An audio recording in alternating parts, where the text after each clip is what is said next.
자, 믿음의 목적과 선택이라는 제목으로 말씀을 선고하겠습니다.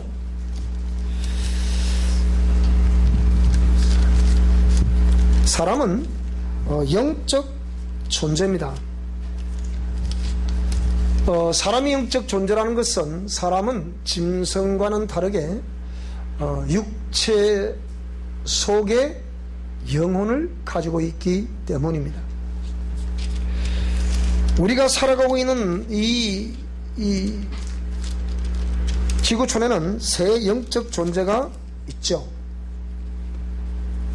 첫째로 창조주 하나님이 영적 존재시고, 두 번째는 하나님의 심부름꾼으로 지음받은 천사가 영적 존재이며, 세 번째는 오늘 저와 여러분 우리 인간이 영적 존재입니다.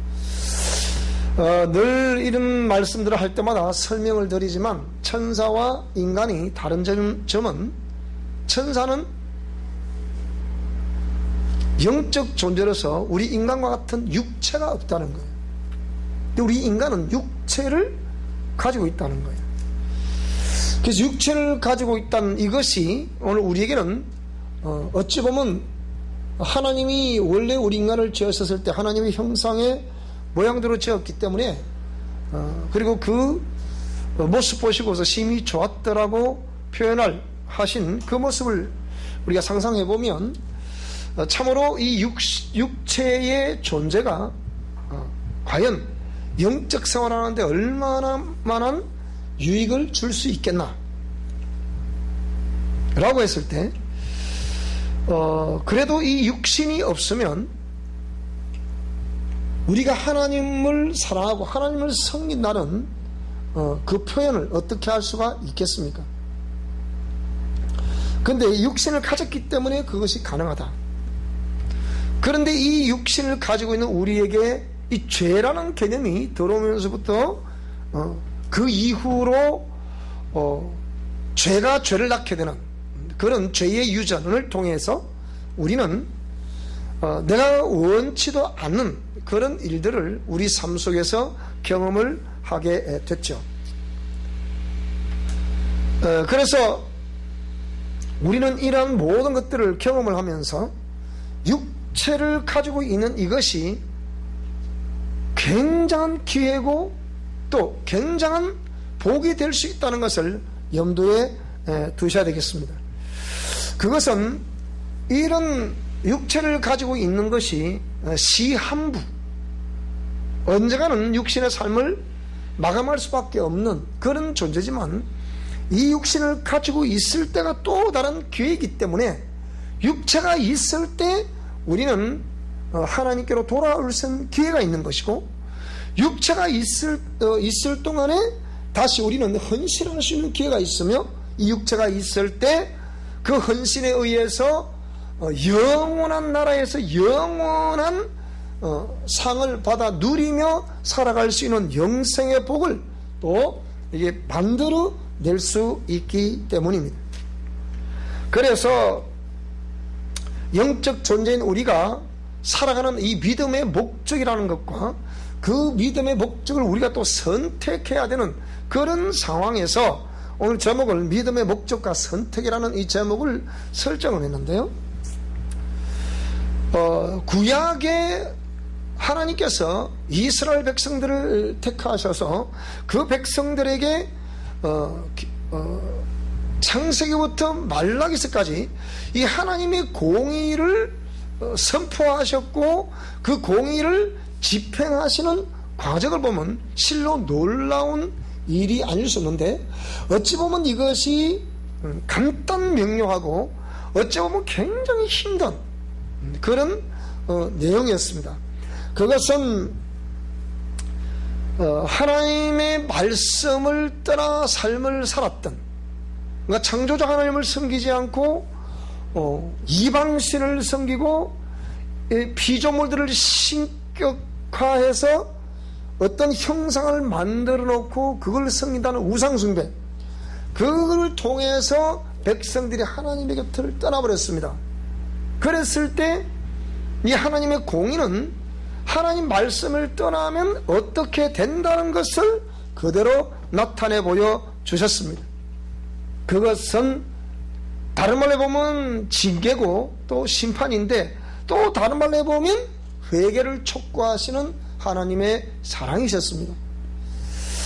그런데 이렇게 해서 계속해서 하나님이 회개를 촉구하는 메시지를 그 백성들에게 선지자를 통해서 외쳤지만, 백성들은 아랑곳하지 않고 그 어떤 힘에 이끌려 계속 그렇게 이방신을 섬기며 우상을 숭배했던 그들이었습니다.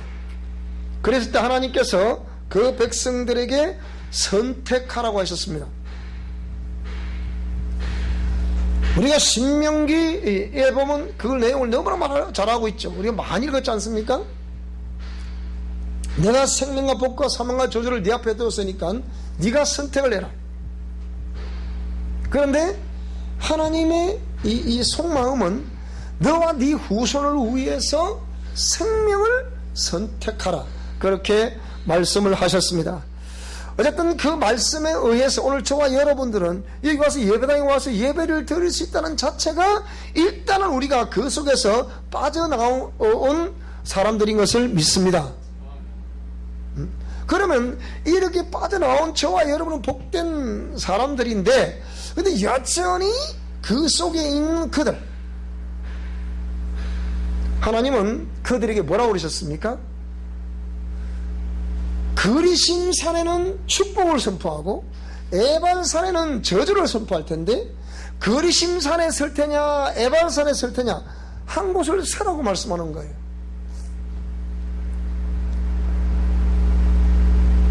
그 선택권을 우리에게 주셨다는 겁니다. 일찍이 아브라함은 믿음의 조상이라 부르는 아브라함, 갈 바를 알지 못하고 그냥 하나님의 지시에 의해서 움직였던 그, 어찌 보면 나그네처럼 유랑하는 사람처럼 가는 것 같지만, 하나님께서 내가 네게 지시할 땅으로 가라 라고 말씀하신 그 한마디 말씀을 받들고 갈 바를 알지 못하고 갔다는 아브라함. 그 아브라함이 그 식솔들을 데리고 갈대아 우르를 떠나서 약속의 땅으로 갑니다. 근데 가는 여정에 아비인 데라가 삶을 마감하게 됩니다. 그래도 여전히 아브라함은 그 행진을 멈추지 않습니다. 근데 거기에 동행했던 조카 롯이 있었어요. 그래서 소알적의 우리가 지금 말하는, 그러니까 성경에 말하는 소돔과 고모라 그 지역에 딱 갔을 때 이 보니까 들판이 너무 기름져 보이는 거예요. 근데 아브라함도 나름대로의 식소도 거느고 있고, 이 롯도 나름대로의 또 이렇게 자기 식소들을 거느리고 있습니다. 그래서 아브라함이 조카 롯에게 이렇게 말합니다. 자, 롯아, 네가 어디를 선택하겠느냐? 네가 오른쪽을 선택하겠느냐, 왼쪽을 선택하겠느냐? 먼저 선택권을 네에게 주마. 네가 오른쪽을 선택하면 나는 왼쪽을 선택할 테고 갈 테고, 네가 왼쪽을 선택하면 나는 오른쪽으로 갈 테다.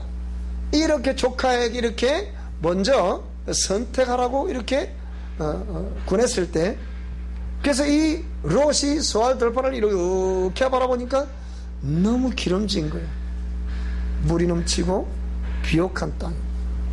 그래서 나는 이곳을 선택하겠습니다 했을 때 아브라함은 척박한 땅으로 갈 수밖에 없었죠. 자, 그런데 세월이 지났어요. 세월이 지났는데 결국은 그 세상적인 시각, 인간적인 시각으로 보아서 넉넉함이 있다는 곳을 선택했던 롯은 소돔과 고모라에서 일어났던 역사들을 보게 되면 훗날 그들이 넉넉한 재물로 인해서 어떠한 결과를 눈으로 볼 수 있겠다는 것을 성경은 말씀하고 있습니다. 그런데 하나님께서 말씀하신 약속의 말씀을 받들고 그 말씀을 따라 갔던 아브라함에게는 또 어떠한 일들이 그를 기다리고 있었고 결과론적으로 어떻게 됐다는 것을 우리는 성경을 통해서 볼 수가 있는데요. 그 결론적으로 한마디만 말해보면 소돔과 고모라 그 땅을 선택했던 롯은 결국은 멸망으로 삶을 마감하게 되는 것이고, 척박한 땅이었지만 믿음을 선택했던 아브라함은 결국은 믿음의 조상이라는 것과 함께 그의 후손들이 바다 모래같이 하늘의 별처럼 많아지게 될 것이고, 그 후손 가운데에서는 결국 믿음의 그 통로를 따라 수로를 따라서 결국은 훗날에 누가 탄생하느냐, 예수 그리스도가 탄생되는 그 어마어마한 역사를 우리는 두 눈으로 보았습니다.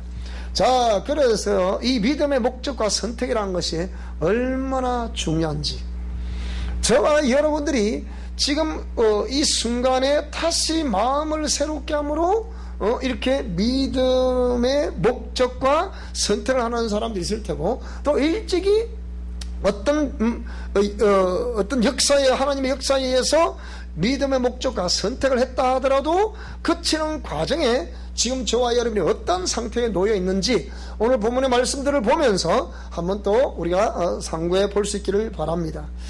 자, 오늘 본문 1절에서 8절 말씀을 보시게 되면 이것은 불의한 정직에 대해서 기록을 하고 있습니다.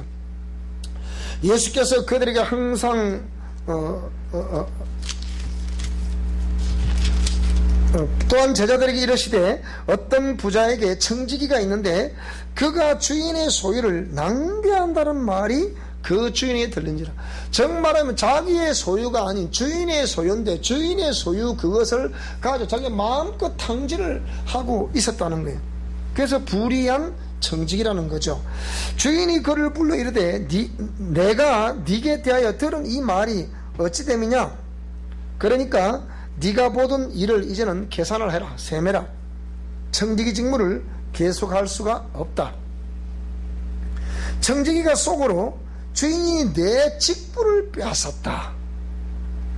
직분을 빼앗는 것이 정상입니까? 안 빼앗는 것이 정상입니까? 여러분 입장을 바꿔 생각해 보세요.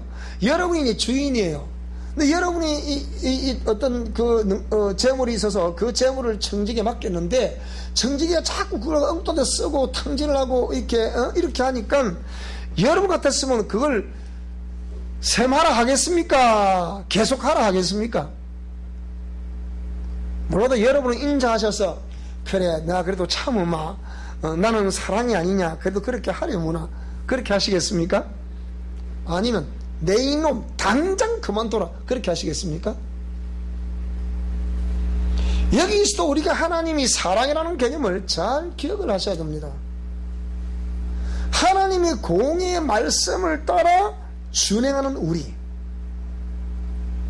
공의의 말씀을 따라 준행하려고 애쓰고 힘쓰는 우리, 그럼에도 불구하고 내가 애쓰고 힘쓰는데도 불구하고 그래도 뭔가 부족함이 있어서 하나님 이 부분은 너무 부족합니다. 너무 힘이 들어요. 제 힘으로는 참 너무 힘들어요. 하나님 힘 주세요. 이렇게 해서 자신이 공의 말씀에 비추어 제 이름을 깨닫고 두 손 들고 하나님께 나올 때 다가오셔서 우리를 품어주시는 하나님이 사랑의 하나님이라 그랬죠. 그래 언제나 우리가 회개하기만 하면 하나님은 우리의 모든 죄물들을 다 씻어주시고 품어주시는 하나님, 이걸 말하는 거예요. 근데 하나님의 사랑은 누구든지 다 사랑해주지 않습니까? 그래요, 다 사랑하죠. 그래서 하나님이 아가파오라는 개념으로 우리를 사랑하셨다는 개념은 그것은 피조물인 죄인인 저와 여러분과 상의하지 않으시고 하나님이 창세전에 예정되었던 품속에 있었던 내가 너희들에게 내 사랑을 나타내리라, 내 사랑을 공개하리라 해서 그 본질인 사랑을 공개하신 그 사랑이 아가파오입니다. 에이야 내가 십자가에서 피 흘리마 그렇게 말씀하지 않으시고 이미 그건 그 전에 약속을 하셨다가 약속하신 말씀대로 오셔서 묵묵히 그렇게 감당하시는 거예요. 그 창세전부터 예정된 그 루트를 따라서 오셔서 확정하시는, 로마서 5장 8절에 뭐라 그랬습니까? 우리가 아직 죄인 되었을 때 그리스도께서 우리를 위해 죽으심으로 하나님께서 우리에게 단 당신의 그 사랑을 확정했다. 그걸 아가파오라는 거예요. 그럼 그 이후에 죄인된 저와 여러분들은 철저히 우리 하나님 앞에 공의의 말씀에 비춰 내가 죄인됨을 깨달아야 됩니다. 깨달으셔야 하나님이 오셔서 우리를 품어주시는, 이제 깨달았느냐? 이제 알겠느냐? 그 품어주신 그 하나님 말하는 거예요. 그래서 우리가 아가파오라는 개념과 필레오라는 이 개념을 잘 이해를 하셔야 되는 거예요.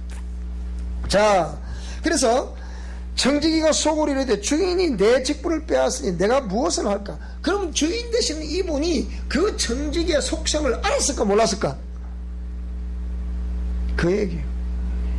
성경 말씀처럼 하나님은, 사람은 외모를 보지만 하나님은 중심을 보신다 그랬잖아요. 다 보시고 있는 거래. 무엇을 할까? 직분을 빼앗으니 내가 무엇을 할까? 땅을 파자니 힘이 없고 빌어 먹자니 부끄럽다. 내가 할 일을 알았도다. 이렇게 하면 직분을 빼앗긴 후에 사람들이 나를 자기 집으로 영접할 것이다. 그럼 어떻게 하냐? 그러니까 이 지금 주인이 모를 거라 생각하고 지금 이 정직에 해결하고 있는 거예요. 그러니까 뭐라고 그러느냐? 주인에게 빚진 자를 일일이 불렀습니다. 그래서 뭐라고 그럽니까?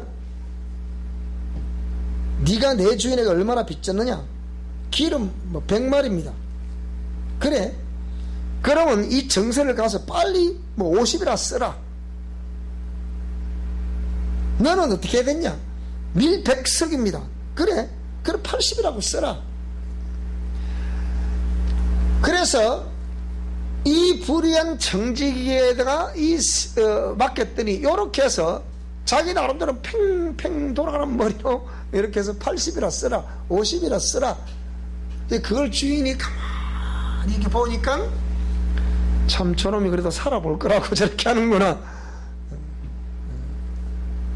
하나님 이거 모르시겠습니까? 하나님과 우리의 관계라면 그거 모르시겠습니까? 하나님과 제사장과 또 백성들 관계를 한다면 이거 모르시겠습니까? 그냥 알고 계시는 거예요. 그래서 이 오늘 9절부터 12절을 보게 되죠. 8절까지 주인이 이 옳지 않은 정직이가 일을 지혜 있게 했다. 지혜 있게 했다.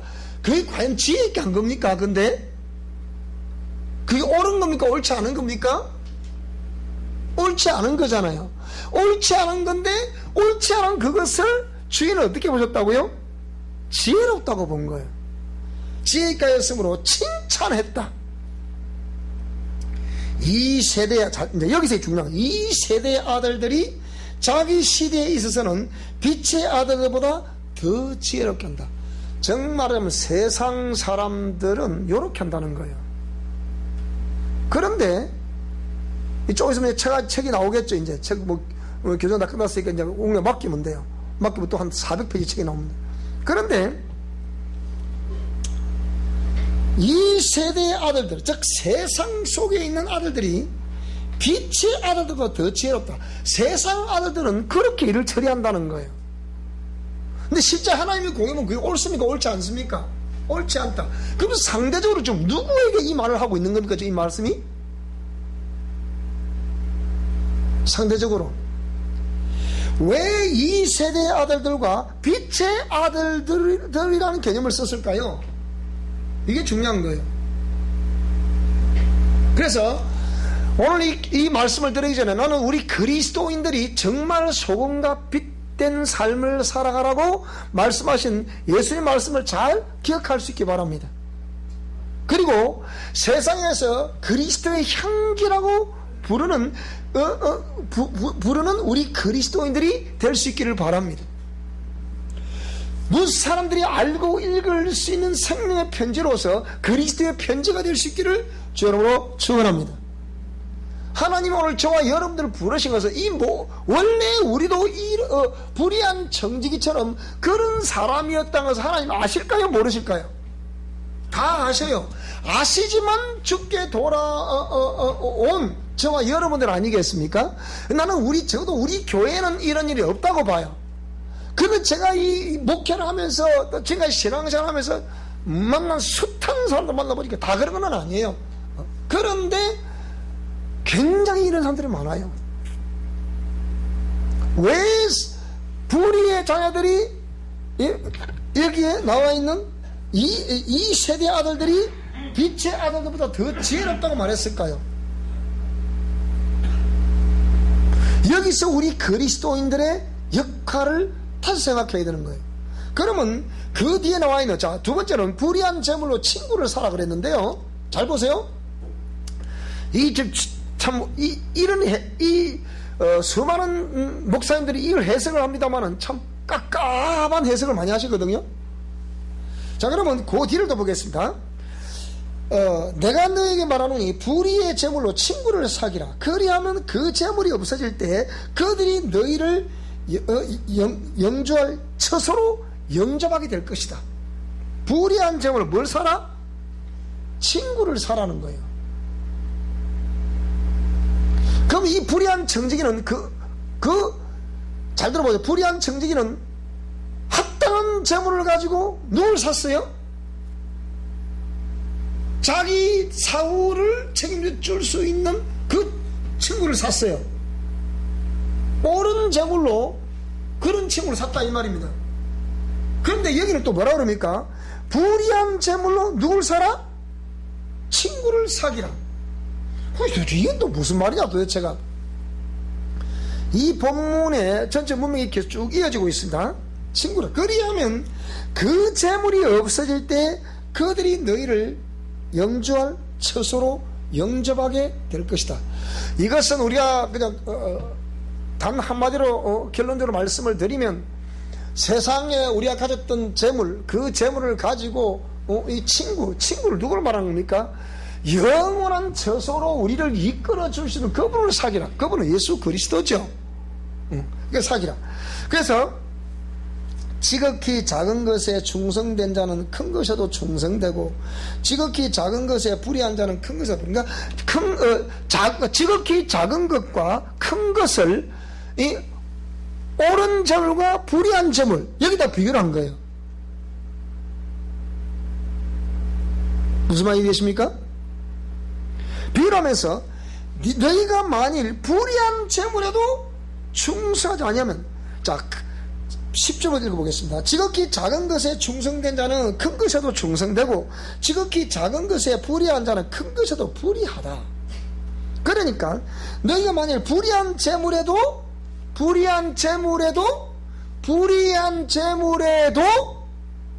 이게 작은 것이요 큰 것이요? 불의한 재물에도 충성하지 아니하면 누가 참된 것으로 너희에게 맡기겠냐? 참된 것이 큽니까? 불의한 것이 큽니까?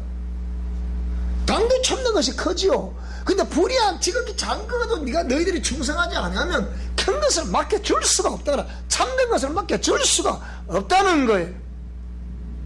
그러면서 너희가 만일 남의 것에 충성하지 아니하면 누가 너희의 것을 너희에게 주겠냐?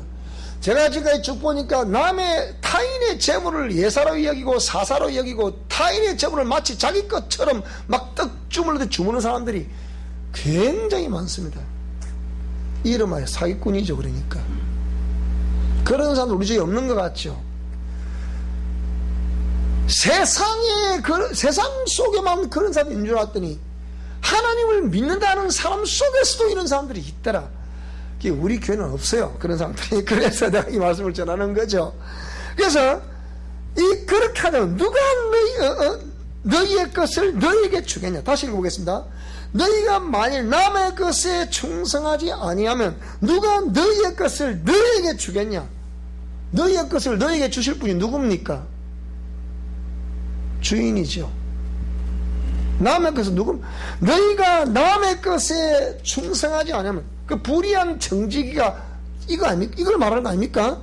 불의한 청지기가 자기는 자기 소유 아니에요. 남의 거예요. 그거는 주인 거예요. 주인 건데 불의한 청지기가 그걸 어떻게 했다고? 그러면 이걸 지금 주인이 그를 그 한 행위를 칭찬했다 그랬는데 진짜 칭찬한 것일까요? 아니면 깨달을 사람을 깨달으라 이 의미일까요? 제가 설명을 잘못합니까? 불의한 청지기를 칭찬하신 주인, 그 주인이 불의한 청지기를 칭찬했을 때 진짜 칭찬을 위해서 칭찬했을까요? 아니면 오늘 지금 이 말씀 12절엔 이 말씀, 너희가 만일 남의 것에 충성하지 아니하면 누가 너희의 것을 너희에게 주겠느냐? 그러니까 불의의 청지기를 칭찬하신 것 같은 그 표현이 진짜 칭찬을 위해서 칭찬하신 것일까요? 아니면 12절에 이 말씀을 하시고 싶어서 그렇게 하셨을까요? 그 얘기. 이 생각을 좀 많이 해봐야 됩니다. 그래서 뭐라고 그러셨냐? 예수님이 집 하인이, 이제 결론을 맺죠. 집 하인이 두 주인을 섬길 수가 없다. 이걸 결국은 주인을, 어떤 주인을 섬기느냐, 여기는 이제 포커스를 맞춘 거예요. 최종적 포커스를 맞춘 거예요. 그러면서 두 주인을 섬길 수 없다. 불의한 청지기가 아무리 원래 불의한 청지기가 가졌던 그 재물은 참된 재물이었잖아요. 주인의 참된 재물이었잖아요. 그걸 본인이 청지기가 불의하게 그걸 집행했다는 얘기 아닙니까? 그러니까 그걸 지적하시는 거 아니에요? 그래서 그러면 불의한 청지기가 항상 무엇을 중심으로 일을 집행했다는 얘기냐? 그건 물질 중심으로 집행했다는 거예요. 하나님의 공의의 말씀을 따라, 신앙을 따라 집행한 것이 아니라는 거예요. 그래서 두 주인을 섬길 수 없다고 결론을 내리는 거예요. 혹 이를 미워하고 혹 저를 사랑하거나 혹 이를 중히 여기고 저를 경히 여기다. 둘 중에 이쪽을 중하게 여기면 저쪽은 경하게 여기고, 이쪽을 중하게 여기면 이쪽에 경하게 여긴다 이 말입니다. 기준에 여기지 않는다 이 말이죠. 그래서 너희는 이쪽 저쪽을 말할 때 하나님과 재물을 겸하여 섬길 수가 없다, 이렇게 말하는 거예요. 결론을 맺는 거예요. 그러면 불의한 청지기가, 자 보세요, 하나님을 선택한 거예요, 재물을 선택한 거예요? 결국은 재물을 선택한 거거든요. 요거는 지금 하나님이 참 말씀을 묘하게 이렇게 해서 성령의 감동이 있고 성령의 지혜가 있는 사람들은 깨달으라는 거예요. 그래서 자, 믿음의 목적은 저와 여러분이 선택을 하셔야 됩니다. 하나님을 선택할 것이냐, 재물을 선택할 것이냐, 선택을 하셔야 됩니다. 그런데 선택한 이후에 그 과정이 어떻게 펼쳐지냐. 자 보세요, 오늘 불의한 청지기가 선택하는 과정, 이 불의한 재물을 하나님의 그 뜻을 알고 일찍이 선택 과정 중에서 하나님을 선택했더랬으면 그런 일이 있었겠습니까? 있을 수 없는 얘기죠. 근데 불의한 청지기는 하나님을 선택한 거죠. 뭘 선택했다? 재물을 선택했다. 그러니까 하나님, 마치 주인된 이가 그를 칭찬한 것처럼 비춰지는데, 이 다른 말은 뭡니까? 그 칭찬한 것처럼 비춰지는 그 대상이 누구일까요? 그렇게 생각하는 그들을 향해서 참 그래 옳구나, 저놈이 참 옳다, 이렇게 말하는 옳다는 이면에는 옳다는 거예요, 옳지 않다는 거예요? 옳지 않다는 거예요. 그래서 네가 남의 것에 충성치 않으면 네 것을 네게 줄 때 어찌 줄 수 있겠냐, 그 얘기예요. 그걸 좀 말하는 거 아닙니까? 그러면서 뭐라 그랬어요? 두 주인을 섬길 수 없다고 전혀 결론을 내린 거거든요.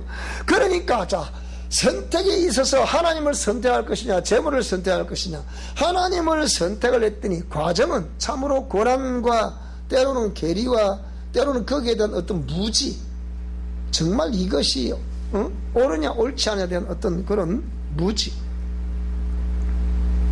누가 무지하다는 거야? 세상 사람들이 재물을 선택하지 않으니까 하나님을 선택하고 무식하리만큼 무지하리만큼 묵묵히 하나님의 말씀을 따라가니까 에이 그 지혜도 없는 사람 제일 이렇게 해야지 그것도 모르고 그렇게 하냐. 무슨 말씀 이해되십니까? 무지해서 무지가 아니에요. 그런 재물을 선택해서 그걸 따라하는 사람들이 하나님을 보고 따라가는 사람들 봤을 때 무지해 보인다. 세상을 몰라. 너무 모른다. 우리 딸내미가 그러더라고요. 뭐라고 그러냐. 엄마 아빠는 그런 걸 너무 모르잖아요. 이러는 거예요. 몰라서 제가 모르겠습니까? 목회자가 되다 보면 여러분 생각과는 다르게 때로는 이렇게 해야 될 때 있고 때로는 저렇게 해야 될 때 있어요. 근데 그걸 우리 아들내미 딸내미 봤을 때는 성장 과정 속에 엄마 아빠 하는 행동을 가만히 보니까 엄마 아빠 세상 물정을 너무 모르는 것 같아. 자, 그러면서 뭐랍니까? 근데 재물을 선택한 사람들이 자기들을 볼 때는 이 재물을 소유하려고 하는 거잖아요. 그리고 재물을 소유하게 되면 행복해요, 안 행복해요? 행복하죠. 그러니까 세상에서 그 재물을 많이 취하니까 지혜롭다고 보여요? 무지하다 보여요? 지혜롭다고 보는 거지. 그러면 하나님께서 그 모든 상황을 아시는데, 아신 하나님이 그러면 이 재물의 생성을 그 무조건 우리가 하나님을 선택했다고 해서 고난만 따르고 계리만 따르고 그냥 세상 사람으로부터 무식한 놈 그 소리만 듣겠습니까? 그러면 공의 아니잖아요.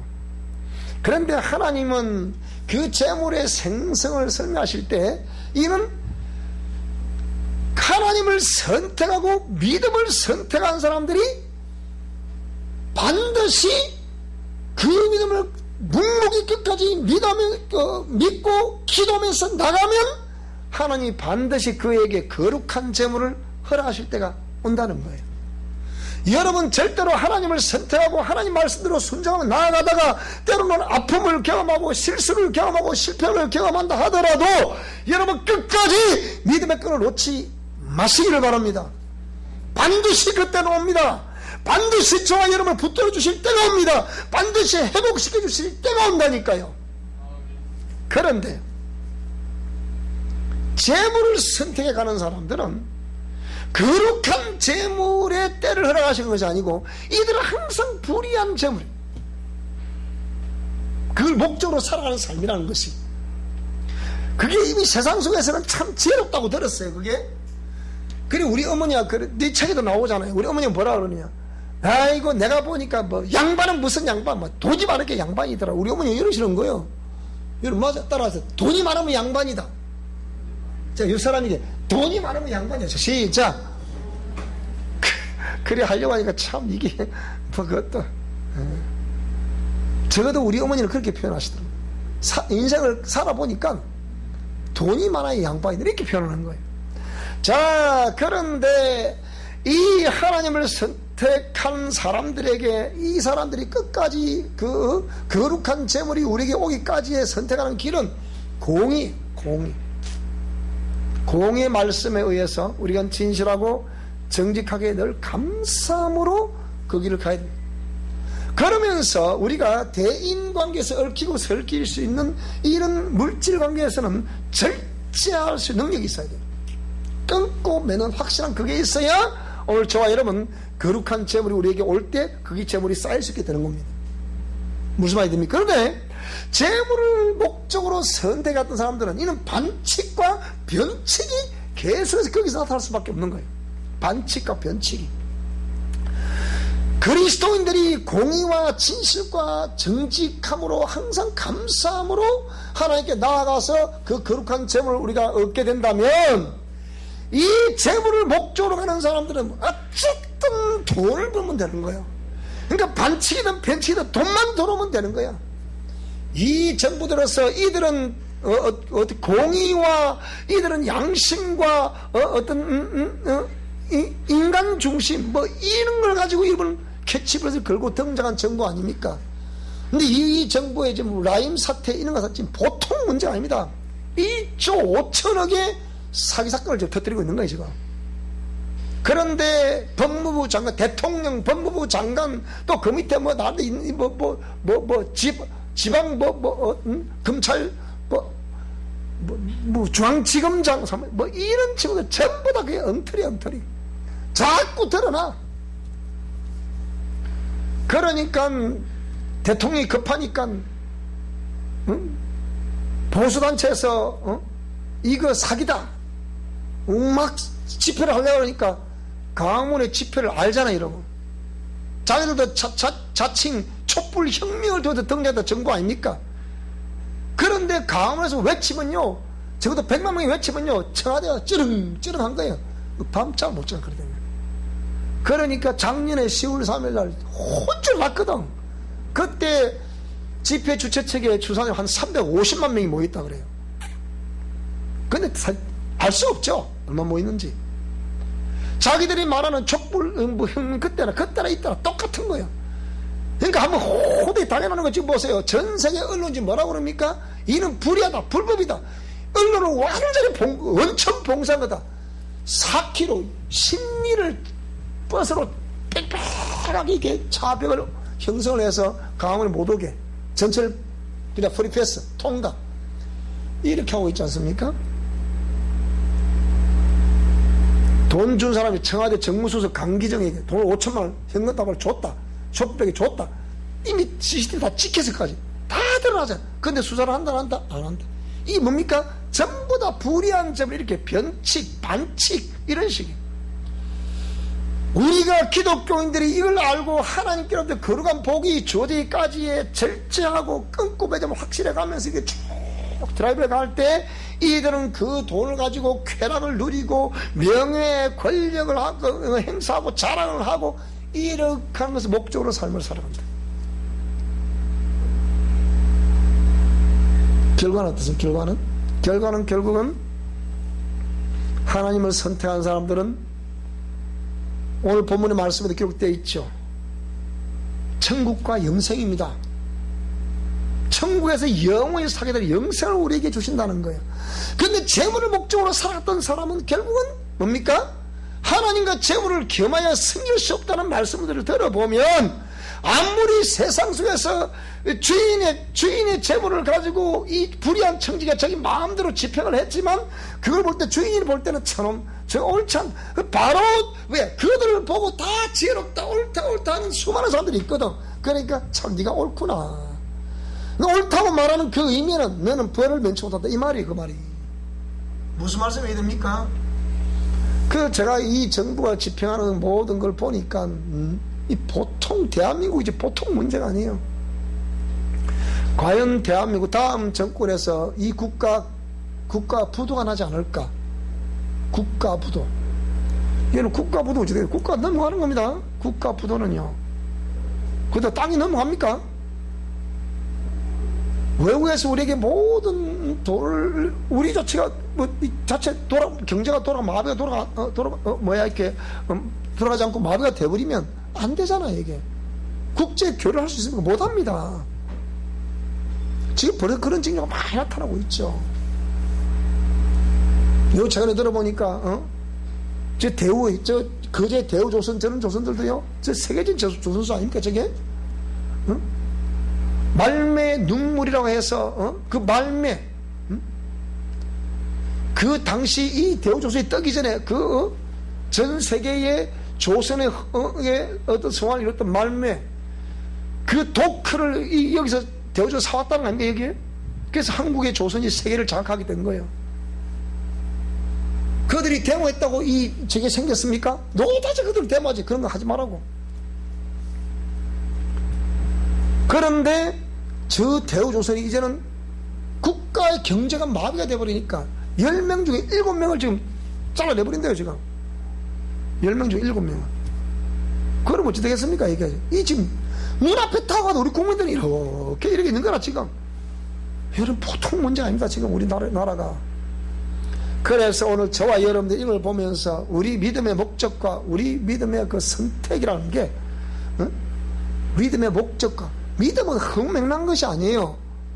뚜렷한 목적과 뚜렷한 저와 여러분의 선택에 의해서 믿음의 결과를 보게 될 것을 믿습니다. 그래서 우리 성도들은 이런 국가가 전체적으로 힘들고 또 경제적으로 힘든 시기라도 하더라도 끝까지 믿음으로 인내하고 하나님의 말씀 붙들고 나아가시게 되면 하나님 반드시 저와 여러분의 오른팔을 붙들어서 이 사람이 승리했노라고 그렇게 해줄 그날이 오게 될 것을 믿습니다. 승리하신 역사의 있기를 주의 이름으로 축원합니다. 기도하겠습니다. 우리 다 같이 오늘 이 하나님 말씀을 받들고 한번 기도하게, 먼저 통성기도